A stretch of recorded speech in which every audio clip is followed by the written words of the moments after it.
Да беше жив големиот Прличев, вечерва ке речеше: пискотници се слушаат од Беласица до Шара, од Галичица до Козјак, од Струмица до Дебар, од Куманова до Охрид, од Гевгелија до Скопје.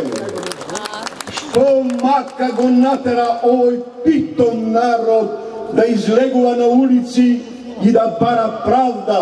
слобода да бара во својот татковински двор? Што мака ги гони овие мажи и жени, старци и младинци, земјоделци, работници, стечајци, бранители, интелектуалци, да треперат и во сонот, да се плашат за своите работни места, за своите пензии, за иднината на своите деца, да се плашат од закани и клевети, од фрустрации и илустрации, да немаат доверба во својот брат, комшија, пријател, колега. Што мака го натера мојот намачен народ да тргне против својот народ, да вика, да псуе, да плука против собствениот народ, да издига на две различни страни барикади и шпалири од луѓе што ги родила иста мајка. Што мака го натера мојот народ да го мрази својот народ? Таа мака е засегната од слободата, окована во неслобода, во јарен зажеглен на вратот од татковината, но сега не од тугинци, ами од домашни патриоти во наводници, од самољубни властодржци, од антички митови и богови кои на народот кој одвај преживува му нудат скапи споменици, восочни фигури, позлатени театри, мостови на уметноста. Господо од власта, не Мадан Тисо, не Монпарнас, не Антика и Барак, не салтанати, ами школи, болници, фабрики, наука и култура од народот за народот.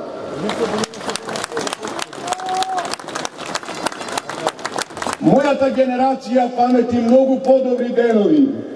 многу помирен живот, многу поголеми слободи одоште сега. Во времето што вие го нарекувате едноумие, можевме слободно да зборуваме, уште послободно да пишуваме, да се изразуваме онака како што мислиме и никој да не праша зошто така пишувате и зошто така мислите. Можевме слободно да си го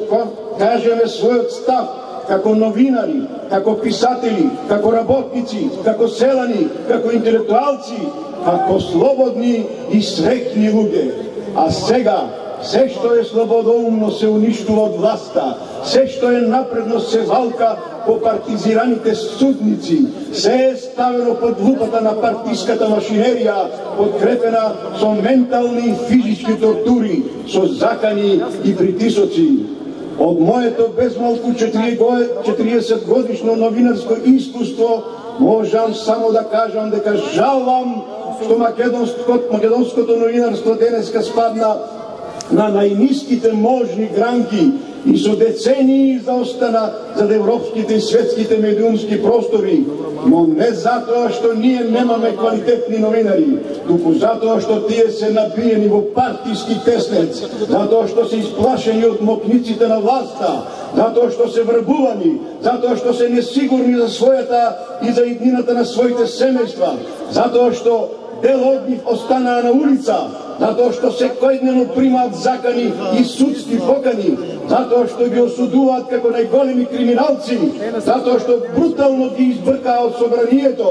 затоа што ги поделија на подобни и неподобни, затоа што ги раскараа и во нивното еснавско здружение, како што впрочем го раскараа собствениот народ. Најстрашното што можеше да и се случи на Македонија, пострашно и од спорот со името, пострашно и од блокадите и негирањата на македонштината од страна на соседите.